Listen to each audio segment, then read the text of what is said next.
Hello my dear student, welcome again. इस lecture में हम लोग एक छोटा सा कॉन्सेप्ट देखेंगे, लूप विथ एल्स। जिस तरीके से हमारे इफ के लिए कंडीशनल स्टेटमेंट में इफ के लिए एक होता था एल्स स्टेटमेंट, उसी तरीके से हमारे पाइथन में लूप्स के लिए भी एल्स स्टेटमेंट होता है। चलिए हम उसके बारे में समझते हैं।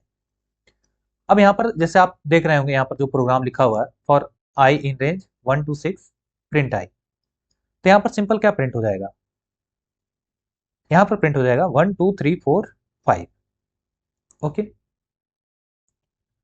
अब इसी एग्जांपल में हम थोड़ा सा क्या करते हैं, चेंजेस करते हैं। क्या चेंजेस करते हैं, हम यहाँ पर एल्स पार्ट लिखेंगे। तो एल्स पार्ट जो होता है हमारा, वो फॉर ब्लॉक के आउटसाइड में लिखा है। जैसे हमारा ये क्या फॉर का ब्लॉक ये जो प्रिंट लिखा है, अगर जस्ट हम इसी के नीचे यहाँ से लिखना शुरू कर दें, जहां पर हमने राइट वर्ड लिखा है यहाँ से, तो ये हमारा फॉर ब्लॉक के अंदर में। लेकिन अगर हम यहाँ से ना लिख के फॉर के जस्ट नीचे से लिखना शुरू करें, जहां पर अभी हमारा ये कर्सर ब्लिंक कर रहा है, तो ये हमारा फॉर ब्लॉक के आउटसाइड में होता है। तो एल्स जो होता है हमेशा लूप के आउटसाइड में लिखा जाता है, चाहे वाइल हो या फॉर। अभी हम आपको फॉर के साथ एग्जांपल दिखा रहे हैं, यही एग्जांपल हम आपको वाइल के साथ में भी दिखाएंगे। यहाँ पर हमें क्या लिखना होता है, एल्स कॉलन, और फिर जो भी हमें लिखना होता है यहाँ पर लिख देते हैं। जैसे हमारे हमें लिखे प्रिंट सिर्फ आउटसाइड। तो अब यहाँ पर क्या होगा, तो जो आपका फॉर लूप है वो कंप्लीटली रन होगा, और उसके बाद में ये हमारा एल्स पार्ट रन होगा। चलिए हम आपको दिखाते हैं।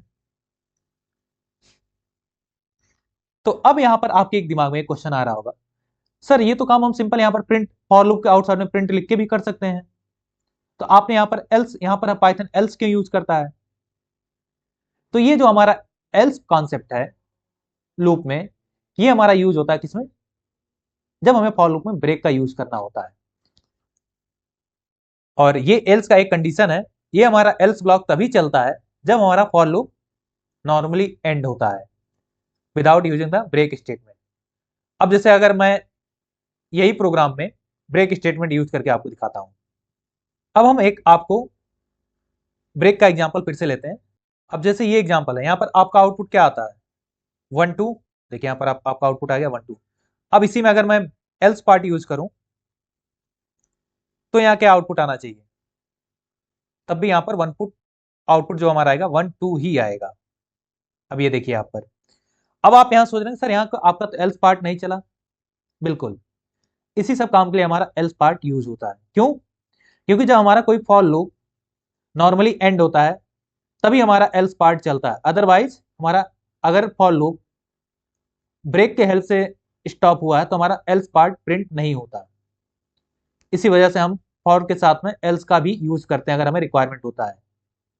अगर हमें यही सेम काम व्हाइल के साथ में करें तो आपको दिखाते हैं हम।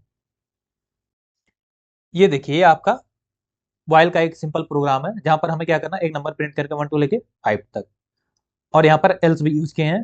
अब यहाँ पर देखते हैं बिना ब्रेक स्टेटमेंट के, एक बार हम आउटपुट देखते हैं। यहाँ पर हमारा क्या आउटपुट है, 1 2 3 4 5 और आउटसाइड। अब इसी व्हाइल लूप में हम क्या करते हैं, ब्रेक का यूज करते हैं। अब यहाँ पर हम लोग जब ब्रेक का यूज करेंगे तो हमारा आउटपुट क्या आएगा, सिर्फ 1 और 2 आएगा। ये देखिए हमारा एल्स पार्ट यहाँ भी एग्जीक्यूट नहीं हुआ। क्यों? क्योंकि जो हमारा व्हाइल लूप था ये ब्रेक के हेल्प से स्टॉप हुआ है। तो ये था हमारा छोटा सा कॉन्सेप्ट एल्स का लूप के साथ में। तो आप ये ध्यान रखिएगा, उसमें खूब सारा प्रैक्टिस करिएगा, इससे आपके और कॉन्सेप्ट क्लियर होंगे। तो इस लेक्चर में इतना ही, मिलते हैं नेक्स्ट लेक्चर में।